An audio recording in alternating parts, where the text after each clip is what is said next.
লেখিকা সুপ্রিয়া ঘোষের সমর্থন। সেদিন সন্ধেবেলাটা একটু অন্যরকম। অনিরুদ্ধবাবুর বাড়ির অন্দরমহলটা বেশ জমজমাট। রিমি ওর বই গুছিয়ে টেবিলের ওপর থেকে উঠে এসে সোফায় বসল। অমৃতা পার্লার থেকে ফিরে ফ্রেশ হয়ে এসে ড্রয়িং রুমের সোফায় রিমির পাশে বসল। ওর মুখে ক্লান্তির ছাপ থাকলেও চোখে এক ধরনের তৃপ্তি। আজকের দিনটা খুব ভালো গেছে পার্লারে। ঘড়ির কাঁটা 7টার ঘর পেরিয়ে 8টার দিকে এগোচ্ছে। অমৃতা উঠে গিয়ে বারান্দার গ্রিল ধরে রাস্তার দিকে তাকিয়ে আছে। রক্তিমের ফেরার সময় হয়ে গেছে অনেকক্ষণ। সকালবেলা রক্তিমকে বলে দিয়েছিল ফেরার পথে যেন বাড়ির সকলের জন্য বিরিয়ানি নিয়ে আসে। সবাই মিলে আজ একটু আড্ডা হবে, সাথে খাওয়া দাওয়া। ঠিক এমন সময় মেইন গেট খোলার আওয়াজ পাওয়া গেল। রক্তিম ঘরে ঢুকলো, তবে ওর হাতে কোনো খাবারের প্যাকেট নেই। রক্তিমকে দেখে অমৃতা কিছুটা অবাক হয়েই এগিয়ে এলো। এই যে চলে এসেছো, বিরিয়ানি কোথায়? রক্তিম সোফায় শরীর এলিয়ে দিয়ে ক্লান্ত গলায় বলল, কোন বিরিয়ানি? অফিসের যা চাপ ছিল আজ, ফাইলের পাহাড় নিয়ে বসতে হয়েছিল। বিরিয়ানি ওসব একদম মাথা থেকেই বেরিয়ে গেছে। অমৃতার মুখটা মুহূর্তের মধ্যে কালো হয়ে গেল। সে তো সকালে পরিষ্কারভাবে বলে দিয়েছিল বাড়ির সবাই জানে আজ বিরিয়ানি আসবে। বাবা মাও অপেক্ষায় ছিলেন। অমৃতা কিছুটা অভিমানী গলায় বলল, তুমি ভুলে গেলে? আমি তো সকালে বলে দিয়েছিলাম বাড়িতে সবাই অপেক্ষা করছে তোমার জন্য। রক্তিমের মেজাজ এমনিতেই অফিসের চাপে খিটখিটে ছিল। অমৃতার এই অভিযোগ শুনেই যেন তার মাথা আরও গরম হয়ে গেল। সে সোজা হয়ে উঠে দাঁড়িয়ে বলল, আমার আর কোনো কাজ নেই তো? সারাদিন অফিসে খাটুনির পর বাড়ি ফিরে একটু শান্তিতে দুদণ্ড বসার উপায় নেই, শুধু অভিযোগ আর অভিযোগ। আমার মনে হয় বিয়ে করাটাই আমার জীবনের সবচেয়ে বড় ভুল ছিল। বাড়ি ফিরলেই তোমার এই রোজকার বায়না আর অশান্তি। কথাটা বলেই রক্তিম ঘরের দিকে যাচ্ছিল। অমৃতা স্তব্ধ হয়ে দাঁড়িয়ে রইল। একটা ছোটখাটো ভুলে রক্তিম বিয়ের কথা এভাবে তুলবে এটাও ভাবতেই পারেনি। ওর চোখ দিয়ে জল গড়িয়ে পড়ল। ও সোজা গিয়ে দাঁড়ালো পাশের ঘরে থাকা শ্বশুর আর শাশুড়ি মায়ের সামনে। অনিরুদ্ধবাবু চশমাটা নামিয়ে রাখলেন। শাশুড়ি মাও উঠে বসলেন। অমৃতা কাঁদতে কাঁদতে বলল, বাবা মা, শুনলেন তো? আমি শুধু একটু আবদার করেছিলাম, তার বদলে ও আমাকে কি বলছে? বিয়ে করাটা নাকি ভুল হয়েছে ওর। রক্তিম অমৃতার পিছন পিছন এসে উত্তেজিত হয়ে বলল, কেন বাবা? অমৃতা তোমাদের মেয়ে হয়ে গেছে বলে কি সব দোষ আমার? আমি একটু বিরিয়ানি আনতে ভুলে গেছি বলে এমনভাবে নাটক করছে যেন আমি মস্ত বড় কোনো অপরাধ করে ফেলেছি। অনিরুদ্ধবাবু কিছুক্ষণ চুপ করে রক্তিমের দিকে তাকিয়ে রইলেন। তারপর গম্ভীর গলায় বললেন, রক্তিম, আমার দিকে তাকা। তুই কি সত্যি মনে করিস তুই যা বলেছিস সেটা ভুল বলিসনি? আমাদের বাড়িতে আমরা কাউকে ছোট করে দেখি না। অমৃতা যেটা চেয়েছে সেটা তোর জন্য বা আমাদের জন্য ভালোবাসা থেকেই চেয়েছে। তুই যদি চাস আমি বিচার করি, তবে আমার বিচারের রায় তোকে মানতেই হবে। যেহেতু তোর ভুলে আজ আমরা সবাই না খেয়ে বসে আছি, তাই রাতের রান্না তোকে একাই করতে হবে। রান্না করা থেকে শুরু করে টেবিল গোছানো সব দায়িত্ব তোর। রক্তিম থতমত খেয়ে গেল। বাবা, এটা তুমি কি বলছো? আমি তোমাদের ছেলে, আর অমৃতা তোমাদের বৌমা। আমার কি কোনো মর্যাদা নেই এই বাড়িতে? অমৃতা তখন চোখের জল মুছে শাশুড়িমার পাশে গিয়ে দাঁড়িয়ে মৃদু হেসে বলল, রক্তিম, রক্তের সম্পর্কে আপন হতে কোনো কেরামতি লাগে না, কিন্তু পরের বাড়িতে এসে নিজের জায়গা করে নিতে ভালোবাসার প্রয়োজন হয়। আমি বোধহয় সেই ভালোবাসাটা দিতে পেরেছি বলেই আজ মা বাবার কাছে নিজের মেয়ের মতোই আছি। শাশুড়িমা অমৃতাকে বুকে জড়িয়ে ধরে বললেন, ঠিক বলেছিস মা, তুই আমার রিমির মতোই আরেক মেয়ে, তুই আমার চোখের মণি। রক্তিম এবার কিছুটা অপ্রস্তুত হয়ে পড়ল। রিমি পাশ থেকে খিলখিল করে হেসে উঠল, দাদা, এখন আর তর্ক করো না। তাড়াতাড়ি রান্নাঘরে যাও। বাবা যখন বলেছে তখন রান্না তো তোমাকে করতেই হবে। রক্তিম বুঝতে পারল সে একটু বেশি বলে ফেলেছে।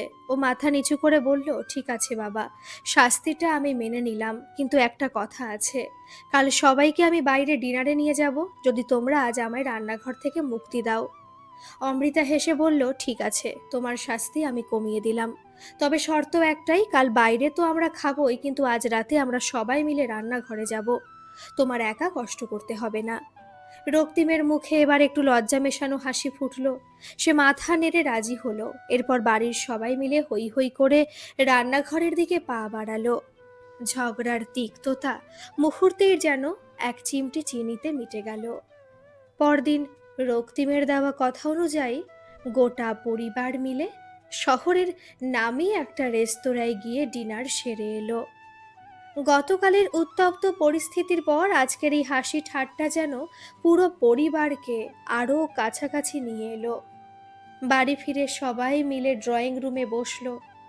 রক্তিম সোফায় গা এলিয়ে দিয়ে রিমির দিকে তাকিয়ে বলল, কিরে রিমি, পেট তো ভরেছে, আর তো কোনো নালিশ নেই? রিমি সোফার হাতলে বসে হাসতে হাসতে বলল, না দাদা, আজকের বিরিয়ানিটা তো একদম জমে গিয়েছিল। তবে বৌদি কাল রাতে যে রান্নাটা করেছিল তার স্বাদের কাছে এ আর এমন কি। অমৃতা তখন রান্নাঘর থেকে চা নিয়ে ঘরে ঢুকলো।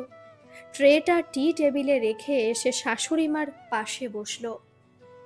শাশুড়িমা অমৃতার মাথায় হাত বুলিয়ে দিয়ে বললেন, তোর হাতের রান্না সত্যি অতুলনীয় মা, কিন্তু তুই এখন একটু রেস্ট নে। সকাল থেকে পার্লারে যা খাটুনি করলি, তারপর আবার এত সব সামলানো, তোর নিজের শরীরের দিকেও তো খেয়াল রাখতে হবে।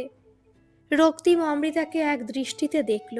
সে বলল, মা ঠিকই বলছে, আজ পার্লারের ভিড় কেমন ছিল? অমৃতা উজ্জ্বল চোখে উত্তর দিল, হ্যাঁ রক্তিম, আজ সারাটা দিন ভীষণ ব্যস্ততার মধ্যে কেটেছে। বিয়ের আগে যখন শখ করে পার্লারের কাজটা শিখেছিলাম, তখন কি আর ভেবেছিলাম এটাই আমার পরিচয় হয়ে উঠবে? পার্লারটা খোলার সময় আমার মনে কি যে ভয় ছিল। আমি ভেবেছিলাম বিয়ের পর এসব কাজ করলে হয়তো বাড়ির মান সম্মান যাবে, কিন্তু বাবা সেদিন যে সাহস জুগিয়েছিলেন, তা না থাকলে আমি হয়তো এই স্বপ্ন পূরণই করতে পারতাম না। অনিরুদ্ধবাবু তখন শান্ত গলায় বললেন, তুমি ভুল ভেবেছিলে বৌমা।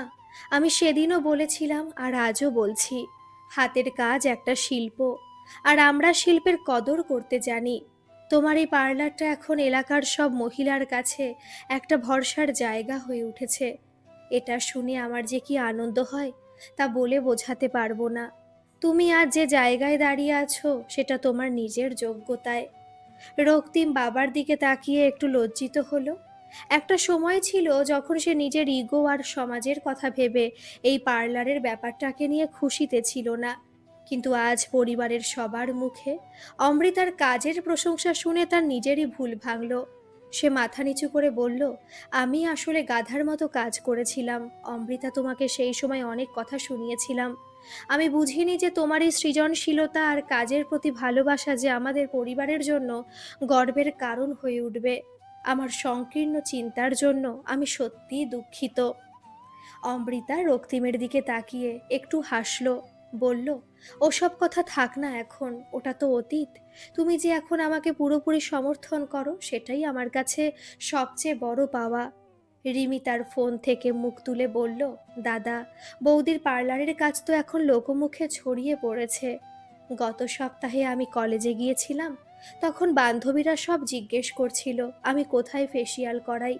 আমি তো গর্ব করে বললাম আমার বৌদি আমার স্টাইলিস্ট। বৌদি এখন আমাদের এলাকার স্টার। শাশুড়িমা হেসে ফেললেন, বাবা, আমার বৌমা এত ফেমাস? অমৃতা এবার উৎসাহের সাথে শাশুড়িমার দিকে এগিয়ে এলো, বলল, হ্যাঁ মা, আশীর্বাদ করো তুমি, আরও ভালো কাজ করতে পারি যেন। রক্তিম, আমি ভাবছি নতুন কিছু প্যাকেজ রাখবো। আর রক্তিম, যদি তুমি একটু সময় দিতে পারো, আমি নতুন কিছু মেকআপ কিট আর ইকুইপমেন্ট অর্ডার করতে চাই। অনলাইনে কিছু ভালো অফার চলছে, কিন্তু ঠিক বুঝে উঠতে পারছি না কোনটা নিলে ভালো হবে। রক্তিম এবার সোজা হয়ে বসলো। সে ফোনের স্ক্রিনে অমৃতার দিকে কিটগুলোর ওপর চোখ বুলিয়ে বলল, তুমি এসব নিয়ে একদম চিন্তা করো না। কাল অফিস থেকে ফেরার সময় আমি সব দেখে নেব। আর শোনো, তুমি যদি চাও তো ওই দোকানটাতে আমি একটা বড় সাইনবোর্ড লাগানোর ব্যবস্থা করে দেব। তোমার পার্লারের নামটা যেন দূর থেকে সবাই দেখতে পায়, সেটা আমিই দেখে নিচ্ছি। অনিরুদ্ধবাবু চায়ে চুমুক দিয়ে সন্তুষ্টির হাসি হাসলেন। ঠিক বলেছে রক্তিম, বৌমা, এগিয়ে যাও। জীবনে নিজের পায়ে দাঁড়িয়ে থাকার আনন্দটাই আলাদা। তোমার এই স্বপ্নগুলোকে সফল করতে আমরা সবাই তোমার পাশে আছি। বাড়ির সবার এই নিঃশর্ত সমর্থন আর ভালোবাসার উষ্ণতায় অমৃতার চোখ সামান্য ঝাপসা হয়ে এলো। যে ভয়টা সে বিয়ের শুরুর দিনগুলোতে মনে মনে লুকিয়ে রেখেছিল, যে নতুন পরিবেশে গিয়ে নিজের স্বপ্নগুলো হারিয়ে যাবে, আজ তা পুরোপুরি দূর হয়ে গেছে। সে বুঝতে পারল, রক্তিম আজ যে আন্তরিকতার সাথে তার পাশে দাঁড়িয়েছে, এটাই তার জীবনের সব থেকে বড় জয়। একটা সুখী পরিবারের মানে যে একে অপরের স্বপ্নকে ভাগ করে নেওয়া, আজ তা অমৃতা নিজের জীবনে স্পষ্টভাবে টের পেল। কয়েক মাস কেটে গেছে। অমৃতা এখন তার পার্লার নিয়ে ভীষণ ব্যস্ত।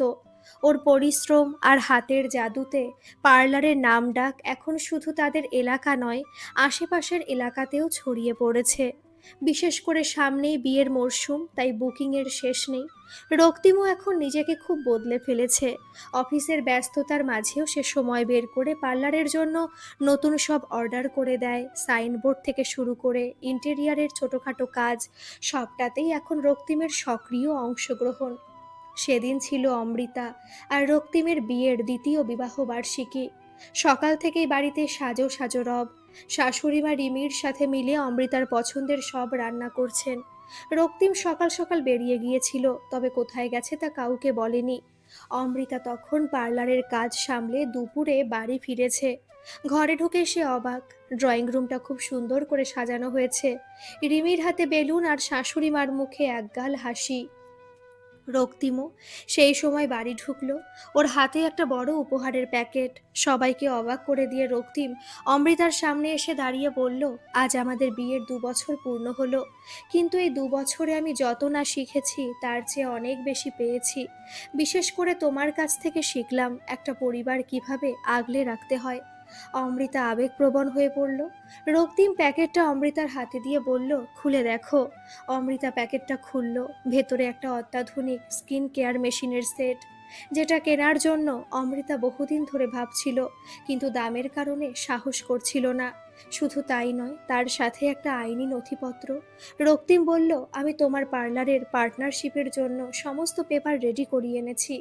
এখন থেকে এটা শুধু তোমার শখ নয়, এটা আমাদের দুজনেরই উদ্যোগ। আর হ্যাঁ, তোমার পার্লারের নামে একটা নতুন ওয়েবসাইট লঞ্চ করেছি আমি।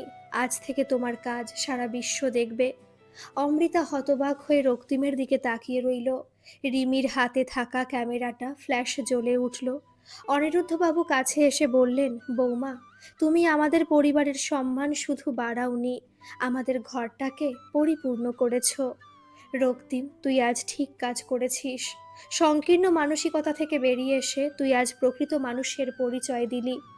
রক্তিমের মা চোখের জল মুছে বললেন, আমার ছেলে আর বৌমা আজ নিজেদের সম্পর্কের এক অন্য উচ্চতায় পৌঁছেছে। রক্তিম, তুই ঠিকই বলেছিলি, আমি তোকে ছেলে বলে ভালোবাসি আর অমৃতাকে মেয়ে বলে, কিন্তু আজ দেখলাম তোরা দুজনেই একে অপরের পরিপূরক। অমৃতা হাসতে হাসতে বলল, কি রক্তিম বাবু, সেদিন যে খুব বলেছিলে বিয়ে করাটাই ভুল হয়ে গিয়েছে, আজ তোমার মন জিতে নিলাম তো। রক্তিম অমৃতার হাত ধরে বলল, তুমি শুধু পেরেছো তাই নয়, তুমি আমাকে শিখিয়েছো যে অন্যের স্বপ্নকে নিজের স্বপ্ন মনে করলে দাম কমে না, বরং সম্পর্কের গভীরতা বাড়ে। আজকের এই মুহূর্তটাই আমার জীবনের সেরা পাওয়া। সেদিন রাতে বাড়ির সবাই মিলে ছাদে গোল হয়ে বসলো। মাঝরাতে ঠান্ডা হাওয়ায় চা আর গল্পে মেতে উঠল পুরো পরিবার। রিমি গিটার নিয়ে এলো। অনিরুদ্ধবাবু গুনগুন করে গাইলেন। অমৃতা রক্তিম পাশাপাশি বসে আকাশ দেখছিল। তাদের ছোট সংসারটা আজ অনেক বড় হয়ে গেছে, ভালোবাসায়, পারস্পরিক শ্রদ্ধায় আর একে অপরের পাশে দাঁড়ানোর অঙ্গীকারে। সংসারের সুখ কেবল একে অপরকে মানিয়ে নেওয়ার মধ্যে নয়, বরং একে অপরের স্বপ্ন আর কাজকে শ্রদ্ধা জানানোর মধ্যে লুকিয়ে থাকে। ভালোবাসা মানে নিজের সত্তাকে হারিয়ে ফেলা নয়, বরং প্রিয়জনের সমর্থনে নিজের সত্তাকে আরও সুন্দরভাবে বিকশিত করে তোলা। এটাই হলো সুখী দাম্পত্যের আসল মন্ত্র। আজকের এই গল্পটি আপনাদের কেমন লাগলো বন্ধুরা, অবশ্যই কিন্তু কমেন্টে জানাবেন। আর প্লিজ একটা সাবস্ক্রাইব করে আমার পাশে থাকবেন কিন্তু।